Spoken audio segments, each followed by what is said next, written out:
Hello, Professor Slavin. How are you doing? Hello, I'm fine, thank you. Professor Slavin, everyone knows your huge experience in research in the field of oncology and some other areas of medicine, as a result of which you created such a new direction of cancer treatment like immunotherapy, as well as various drugs. However, today I would like to speak to you about something else, because a lot of people are interested if you are taking any action with today's global pandemic. Do you have any ideas against COVID-19? Yes, we do. In fact, I'm a medical director of a company that has a vaccine, except it is a therapeutic vaccine, not a prophylactic vaccine. So it's a vaccine that can be used to treat patients that are already infected. Is your vaccine ready right now, or at what stage is your research? Well, we have a ready-to-go vaccine right now for 10,000 administrations, and we can easily extend the number if it will be accepted by any community for treatment. That sounds very interesting. Professor Slavin, I know that many people in the world who are in the development of medicine right now also working on creating a vaccine. Is it a different vaccine compared to others? Could you explain this? Yes, it is completely different because the vaccines that the world is trying to generate is something to give the community in order to prevent the consequences of the infection.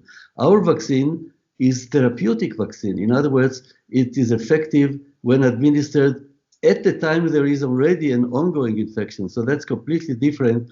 And not only that, the conventional vaccine will be specific for a specific corona.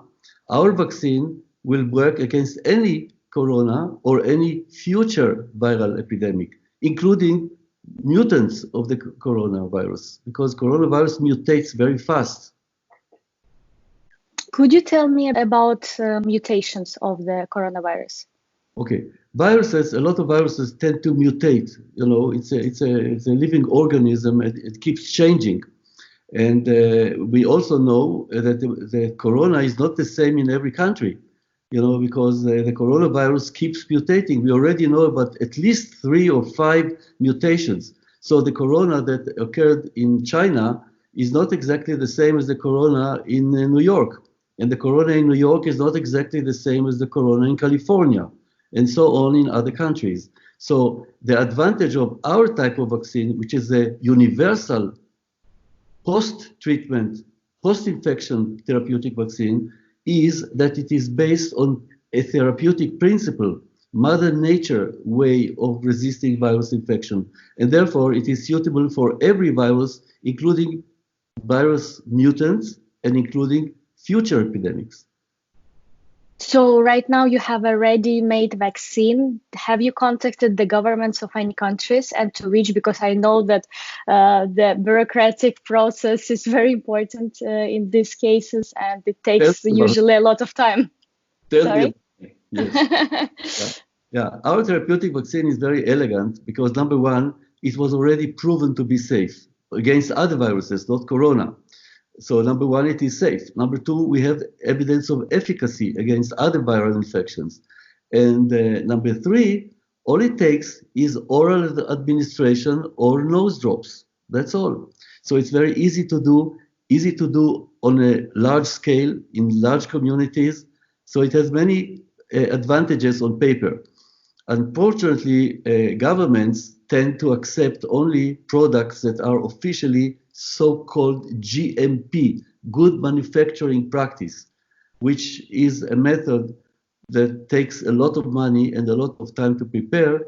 And the only difference between our product, which was prepared by a very prestigious company in Germany, in Berlin, the only difference between our existing vaccine and GMP product is the paperwork. Otherwise, it's exactly the same thing. And it's very difficult to convince government that you can shortcut.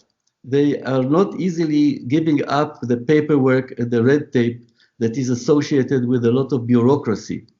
So we are now looking to more logical, regulation that at time of war should be a little bit more flexible, because we are losing patients every day, and the time has come to try to do something to prevent it. Professor Slavin, could you please explain me why there is such a huge difference in high mortality rate, for example, in Italy, in Spain, and the United States, relative to other countries like Israel, Germany, Russia, and some other countries? Okay, this is a complex question, and the answer is also complex. I don't want to take too much of your time, but first of all, it depends what is the population. If the population is mostly elderly patients, mostly elderly, like in Italy, for example, or some other countries, then the mortality is expected to be higher because these are the sort of patients that are susceptible. In Israel, for example, it is a young country with a lot of, relatively speaking, younger individuals as compared to older individuals. That's one aspect. The other aspect is a mistake that the governments and the so-called experts are doing.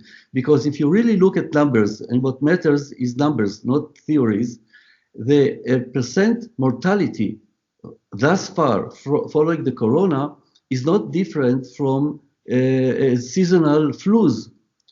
So the infection rate is very high, about 25% or even more as time goes on, more are already known to be infected. But if you look at the proportion of death among those that are infected, it's very low. It's not higher than seasonal flus. The only difference between corona, in my opinion, and the conventional flus is that after conventional flu, when patient is cured, they are completely cured unless they are complicated. But in corona, I think the impression is that a larger proportion of patients have late complications. So it may be that those that are infected and did not die may have some more severe complications because it will also affect not only the lungs, also the cardiovascular system, the clotting system, sometimes the kidney, etc. About a week ago, Chinese scientists predicted the next wave of COVID-19 epidemic at the end of this year. How likely is this to happen? Well, I think it could be one of two reasons. Either that patients were not infected initially, in other words, that did not have a chance to produce specific antibodies against the corona, will now be exposed to income of, let's say, individuals from abroad that are infected. So now the whole thing starts again for those that were not protected by an antibodies they produced. Another possibility is that the second wave will not be caused by the same corona, as I said before, but maybe by one of the variants, one of the mutants of corona. And then if you are immunized against one type of corona, you may not be immunized against another corona. That's another reason why our universal vaccine has an advantage over any future vaccines that do not exist to start with. Professor, due to the workload of hospitals in every country in the world, many cancer patients who are undergoing treatment like chemotherapy, radiotherapy, and even planned surgical operations to remove tumors were delayed or cancelled because of the epidemic. Many say that this is due to both the overloaded medical centers and the high risk of cancer patients to get coronavirus because chemotherapy and radiotherapy suppresses the immune system even more. Do you see this as a danger of a new wave of cancer mortality in the world due to COVID-19? Well, I mean, it's true that a lot of patients hesitate now to go to the hospital because they know that corona patients reach the hospital, so they're afraid of being infected. But most serious hospitals, certainly in Israel and I'm sure in other locations, try to separate as much as possible between suspected patients and patients that come for conventional medicine, whether it's accidents, whether it is due to cardiac problems, cancer, or multiple sclerosis or stroke. So there's no question that there's no reason for those patients to avoid reaching the hospital just because there is corona. And the problem is that this hysteria that the media involved and the politicians are involved with this, created a situation that many centers devoted most of their area for the corona disaster, overestimating the risk and the potential danger. And that mass hysteria created in part by the media is preventing individuals who need the hospital to reach the hospital. So yes, some patients may pay the price because it is important when a patient gets treatment to follow the treatment, including the timing sometimes and so on and so forth. So yes, you are right. You've mentioned the media involved and the governments involved. Regarding the media involvement and the rumors that we're hearing that the SARS-CoV-2 coronavirus could have been created in the laboratory of the Wuhan Institute of Virology, and so on and so on. In your opinion, can this virus be created artificially, or is it still one of the mutations of Mother Nature? Well, the history of accidents, all kinds of accidents, always there are some conspiracy theories. Like, you know, when President Kennedy was assassinated, there were some theories that maybe the CIA did it, and all kinds of stuff, you know, ridiculous. You know, also every time when our prime minister was shot down, and there are movies that show the guy that is pointing the gun, shooting from close distance. There's no question that he killed the president, but yet there are some conspiracy theories that say, no, he was not a killer, it was somebody else from the, you know. So if you're asking about the virus, I don't have data to answer your question exactly, but it seems to me ridiculous and unlikely. What I hear from scientists that investigated the molecular structure of the virus, they say it is highly unlikely that there was any manipulation involved in this. Thank you. This question had a lot of interest by general public. A lot of people in the world are concerned about the strict quarantine restrictions of states regarding their population, as well as the prohibition of movement, both within their countries and between countries. Yeah. When do you think the pandemic will decline? Is there any chance that this will happen next summer as well? And when will the inhabitants of our planet begin to return to normal life after quarantine? Yeah. Every epidemic declines naturally. When a certain proportion of the population develops the protection, specific immunity against the virus, and as I said before, most of the people that are infected don't even know that they were infected because their immune system took care of it. Only the sick, elderly are the ones who really suffer, with rare exceptions. So I think every epidemic, once the herd immunity, so-called, will develop, when enough patients are immunized, it will go away. And I don't expect next summer. I think the coming summer it will go away. That is my prediction. Now, what was the other question? When will we come back to our normal life after the quarantine, okay. economically? Okay, so I would say that we don't learn enough from history. You know, history teaches us that people don't learn from history. Even in the time of Bible, you know, when epidemics or leprosy was there, they used to quarantine the sick patients, not the healthy patients. When you have a flu epidemic, do you quarantine the entire population just because people get flu?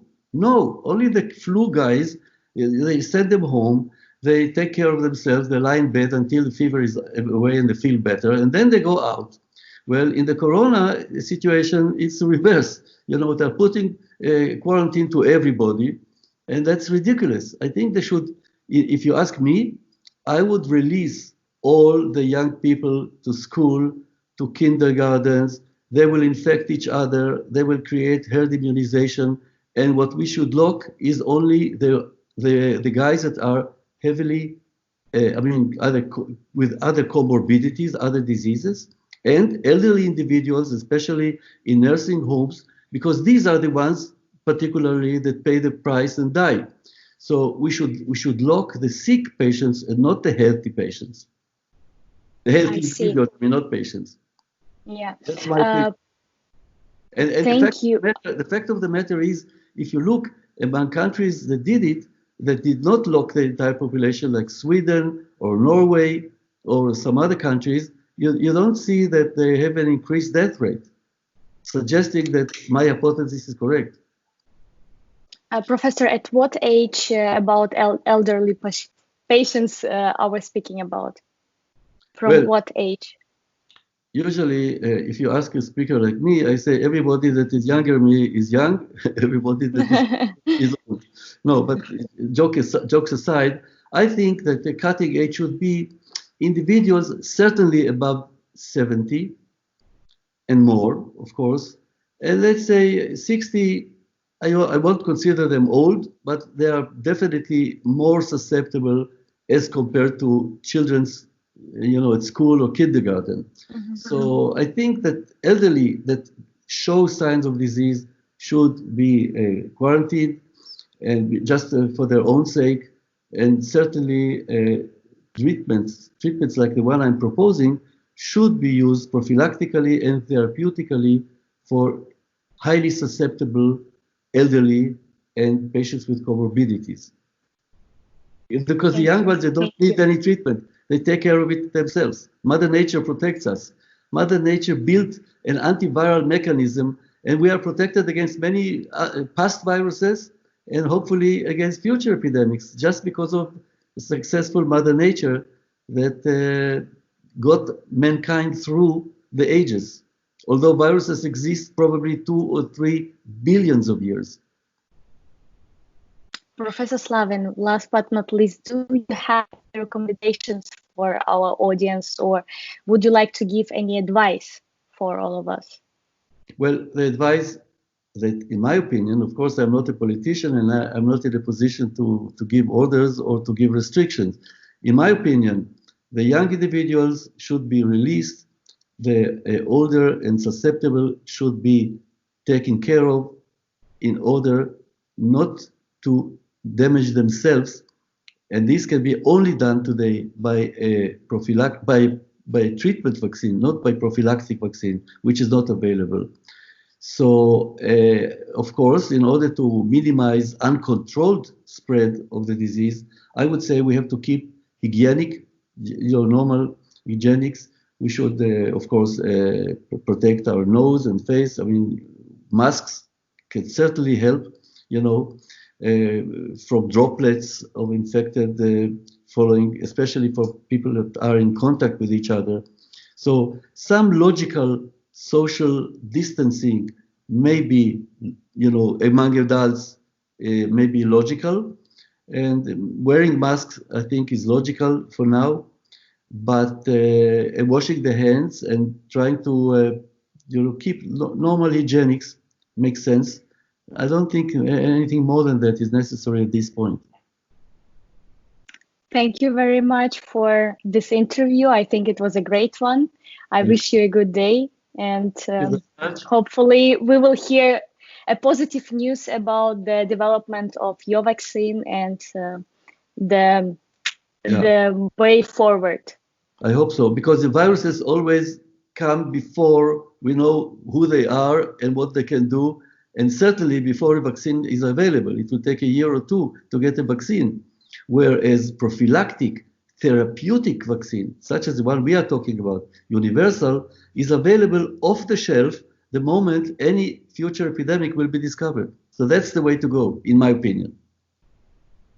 Thank you. Thank you very much for the interview.